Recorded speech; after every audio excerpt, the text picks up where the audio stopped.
moving on. Pet goats. So I didn't even put that together. It's horrifying. I'll read it to you. You can go on about it, and I'll read the headline as soon as. Oh my god. No, okay. So moving on. What were we talking about before? Oh, Mormon wives, trad wives. No. Do we need to continue with that? I don't really. You want to talk about it? They're so hot. They're I don't really know. hot. I find And they're it fucking really each other, not which is the even Mormon. hotter. It's not even the religion, because I hate religion. Like it's not the religious part of it. It's the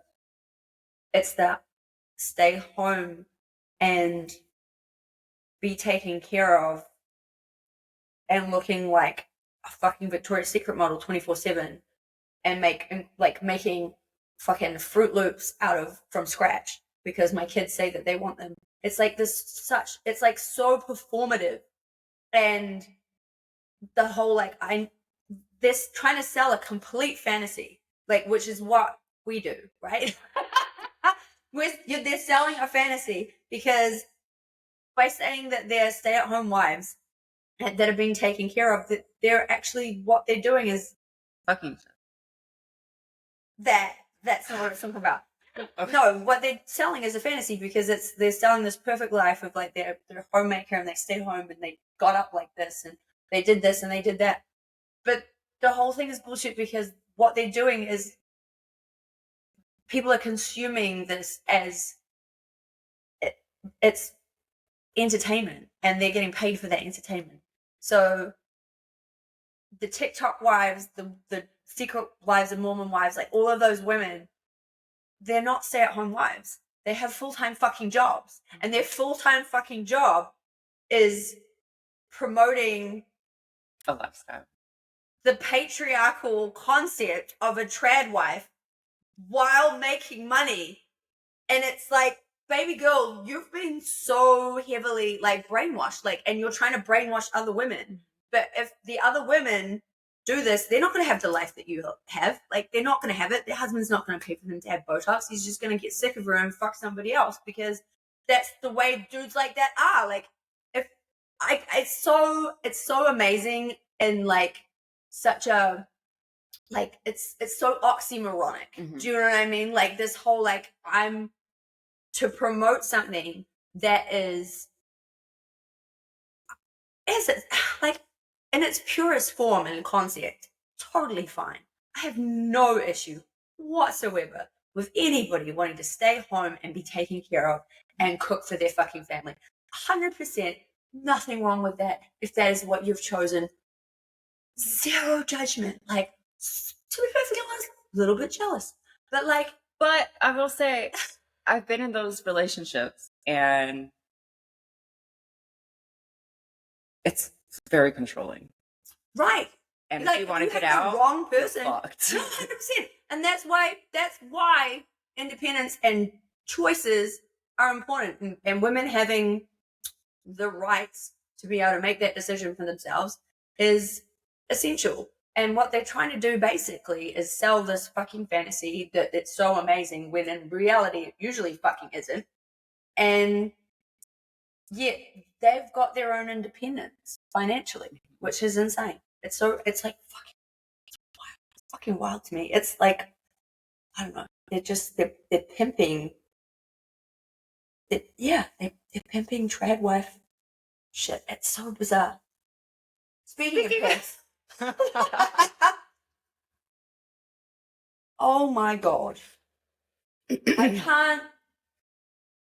So I know that you've probably experienced this in all of the times that you've been at clubs and stuff, but I experienced it a lot as when I was operating the club in Illinois and also in Florida. It's a thing, and we all know what to look for. It's just so fucking obvious. When you're in it, it's not. Or if you don't know, if you haven't been around it, it's just not. You think someone is being genuine. Oh, you're talking about from the perspective of the entertainers or, yes. or the girls? Yeah, no, 100%.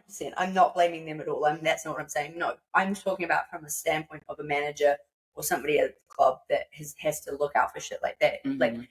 So, yeah, this has happened multiple times. A girl signs her lease she comes in and she, you know, like she auditions, you sign her up, and she starts working, and like pretty soon afterwards, her boyfriend will want to come in and have a job, right? Or it's either he comes in and applies for a job, and it's the funniest shit. Like he's always like, you know, I was a DJ. No hate to DJs, but like I was, you know, I DJ'd at her other club, and you know, like we've worked together before. But like she's already like mentioned, you know, these like quiet, like, oh, you know, I need to make sure he's gonna be mad at me because I didn't do enough dances, or like he needs to know where I am at this time, or like I'm like, why does he need to know how much money you made every night? Like this is your money. You know, just those like little clues that like it's never, it's all really obvious to people who have been doing it for a while, like they to know what's going on. She may not know what's going on, and I'm not at all blaming that person or any of these people because it is fucking really common. But yeah, no, it'll be like he'll come in for a job and be like, yeah, this is my resume. Like, oh, great, this has nothing to do with anything. Like, what do you do now? Well, actually, I'm an OnlyFans manager. Okay, Can we just pause there for a second? I had a conversation last night with Skylar, and no hate on your man. no, he's great. Actually, he said fantastic. This. I accidentally recorded it while I was recording a video of the cat playing. So you hear him in the background because I was explaining how you know, a lot of people in our industry, especially with agents and whatnot, there's really no point to agents anymore if you know what you're doing. No, 100%. And it feels like they're trying like to just no point to pins. And it feels like there's some once OnlyFans kicked off hard in 2020, that these men had a hard time seeing these women making their own content and having control over it. Yeah. And so being compensated directly. Suitcase pimps, like anybody else, are going to evolve, right?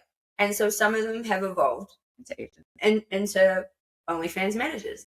And I'm not saying that all OnlyFans managers are like that, because there's some people that really help you elevate your game and help you make more money, and you're still making the content that you want, and they're just helping you manage, you know. Yeah, and that's what we discussed. And that's the difference, right? But if somebody's there like telling you what content to make, who you're supposed to fuck, like when you're going to do it, then that's just sounding like another pimp situation, right? How many people hit you up to manage me, to join the winning team?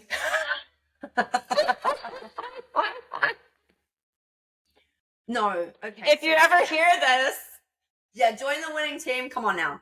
It's like, it's not a corporate term. No, it's not. Well, it's used in corporate, but it's not what you think it means. Someone comes and says that to you online on Instagram, or if they want to invite you, offer you $10,000 for a lingerie modeling video shoot in some like remote island, and you've got no previous like paid modeling experience, then probably don't do that. Dubai. I want to go to Dubai. Like anyone who don't know who wants a cut of what you make. Yeah. It's all just people trying to make money off other people. But yeah, no, the pimp situation in the like smallest like terms is like this guy that comes into the club to try and get a job.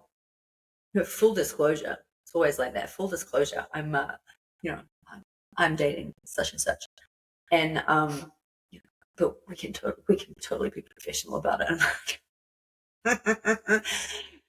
Thank you so much for coming in for the interview. Not hiring currently for that position, but don't call us, we'll call you. And they think that they're being slick, and it's horrifying. And I'm going to tell you, so when you're talking about like not needing agents and that type of stuff anymore, I made a pimpalicious dude from Detroit really mad one day. He came down, I guess it was a slow week, I don't fucking know. He come down to Peoria when Big Al's was still open, right? I was still working at Big Al's, so this is like a while back. And he was talking about, like, he was looking for Instagram models. He could tell that I had the right look that he was looking for. And he looked up my, like, can I get your Instagram? Get my Instagram, before it got deleted. Thanks to whoever that was. But like, he's like, oh yeah, you're definitely the kind of person that I want. You've got a good following and everything. You could really make some real money. I'm like, really? Also, real money. Super interested and invested in this conversation. Please continue. 2-person Instagram account. And he explains to me that he facilitates meetups with between really wealthy gentlemen and really attractive Instagram models. They really make, some of these guys are paying, $10,000, $30,000 for these dates. Did you work for Diddy? No, it was the funniest shit. The way he describes it, like, but I've got the connection for all of these guys. I'm talking guys with private jets. I'm talking guys with, that drive gangs. I'm talking about those guys that you don't know their names, and they can come and go as they please from different. They can just come and go into the country as they like. I'm like, that sounds fucking terrifying. But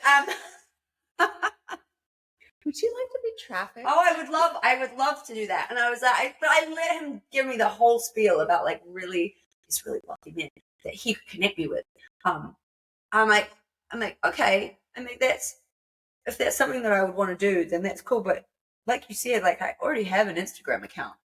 He was like, what? And I'm like, yeah, like, I get guys like that messaging me. Yeah, directly. And through you. So if that was something that I want to do, wouldn't I just find those guys? And I watched him like, sort of like, it was almost like a cartoon, like the shade of his face like changed. It went from like the chin up until he was like beetroot red. And I could tell that he probably wanted to strike me. But we're standing in the middle of a club and he's all and flustered and just didn't even know, like, I'm like, I feel so, like, how many people actually go for that? Because it seems so obvious to me. It's like, you sad motherfucker. I was like, so the experience that I had that we talked about earlier, yeah, was that back in my day, my listening ears are on. Yeah. I worked in Fort Lauderdale at a club, and there was a sister club that opened up down the street. Mm-hmm. And I went to work over there for a little bit, and I was going through my drug problems, and I was having a hard time kind of breaking away. Mm-hmm. And I brought it up to some of the girls at this new club, and I really thought they were genuine, and they seemed like they cared about me because they were, making me promise them I wouldn't shoot up this and that drug and stuff like that. So I really thought I was being, like, they were looking out for me. But you know what? In their heads, they probably were. I think so. And mind you, I was like 21, not even 21. And I was this close to dropping my boyfriend and just moving into this apartment complex with these girls. And they were telling me how great it was there and how they were all taken care of. They didn't need to deal with any men. But there was just this one guy, and she pointed him out. He takes care of us. And I was like, oh. And then at the same time, we were having white parties at the time. Right. And everyone had to come in dressed in white. There's poker. Like, it was fucking crazy. And that guy, I heard his name. There was a really popular rap song out at the time. And I kept hearing the same name, and then they like shouted him out, and it was that same guy who was talking about pimping in these fucking songs. And I called my mom. I think that was a really good. Let's take another. Oh, overdose. Shout out to Mama Kali. See, this is why when you don't message her for 30 minutes, she then finds your bestie on WhatsApp from Italy and sends them a message. I haven't heard from Raven. Is she okay? Do you know where she is? I'm like, she's in the club right now with me. I think she's in a dance. I promise she's fine. But shout out to your mom for being that fucking conscientious and loving you that severely. It was those. But now I understand. That's why you almost ended up in a fucking crack apartment with a fucking pimp. I don't think she knows that. She does now. What she does now, does she watch our podcast? Hi, Mom. She might now. She might now. I don't know. It was really funny though. But that was a good decision. That to was call your mom. I could never have called one. Well, I had to have another overdose and then I called her. But you're okay now. I am. Before they had Narcan, they had adrenaline shots, like in the sternum. Like Pulp Fiction? Pulp Fiction. Gotta go right through it. It's a real thing. Yeah. Did you ever have to have blood? Yeah. Because you're like, it hurts. So I was like, I can't remember this. Mom. By then, it's like my boyfriend wasn't waking up in time to go to the methadone clinic, which is the only thing that was keeping me functional during the day. Right. Because then I would be able to go at night, work, call him. I made enough money, bring me my makeup case, and there would be refills during this. Oh my God. Yeah, shit could have been so much worse for you. And now I understand 100% why your mum texts me and has you on 360. Yes. You're the worst person to kidnap. You'd be found in like 30 minutes. And that's because of your mother. Hurricane Wilma came through right after Katrina. It went through Miami. Mm-hmm. And we had no power for like 2 weeks. And my mother, I was still married to my first ex. My mother, I was safe and I said, I'm going to lose power. I don't know what's going on, but I'm with a family of people that live here and are trustworthy and I know them and I'm safe. My ex was in Fort Huachuca, Arizona at the time. She didn't want to take my word for it. So what does she do? She starts calling the fucking base commander. My son-in-law doesn't know where my daughter is. We all know where your daughter is because she told you where she would be. And she had flights not been grounded. She was getting on a plane. She's called Scotland Yard when I've missed flights from the UK. Yeah. And I'm going to complain about it all the time, but I'm going to miss it. I know. And there's people that don't have that. But yeah, I was like, Ma, you're so embarrassing. She's like, so are you. I still love you. Okay. I'm going to tell you like a juxtapositional story, right? So just for some background. My mother was staying with me when I was going through like essentially the divorce from my baby daddy, right? And my daughter was really small. I didn't come home from the club that night because I had a fucking massive like you know when you put your neck out and you have to you get like one of those headaches and it's not like a headache, so it's like a migraine. You can't fix it with migraine medicine because it's spine related. Yeah. Right? You know how your spine's out and it starts like penetrating here. You lose your vision. Like it's really bad. I was in the hospital for like, I don't know, until maybe the club closed at 4 or 5 a.m. I was in the hospital until about 1 p.m. in the afternoon. And I had tried to call both my mother and my ex wouldn't answer the phone because he hated me. My mother didn't answer the phone. Nobody wondered where I was at all. I got home and then my mom's like, oh, hi. And I'm like, you didn't fucking answer my call? You don't wonder where I've been this whole time? She was like, ah. Like, it was the most like, okay, nobody gives a fuck. Like, it was the most, it was 30%. So yeah, no. You're so like, I mean, at least my kid was happy to see me. She's like, Mom. But like, it was just like, cool, like, God. And then like later in life, like it was so weird, that relationship between my baby daddy and, I don't know what she said this in case the little watches. But it was so weird between like my baby daddy and my mother at one point that my new boyfriend and I really did wonder if they were fucking. Like, Come on, what? of course she's fucking hot. Look at me. No, all of no, my mother's hot, my aunties are hot, my sisters are hot, everybody's hot. Really, so like a family of just oh my God, of gold digging sirens. Sister. Which one, honey? The one we wanted to bring with the long, long, I know. She's got a ballerina body. So like, thanks. Yeah, that's one thing that our mother did give us is like Bambi's mom. is like fucking severe fucking abandonment issues, but also dance lessons. Is she as maternal as you are? Really good strippers. Yeah. Your mother did the She world did. She a produced. favor. Yeah, she produced some amazing sex workers. She really did. Snaps, mom. Should we take a break? Oh, don't get mad, get even.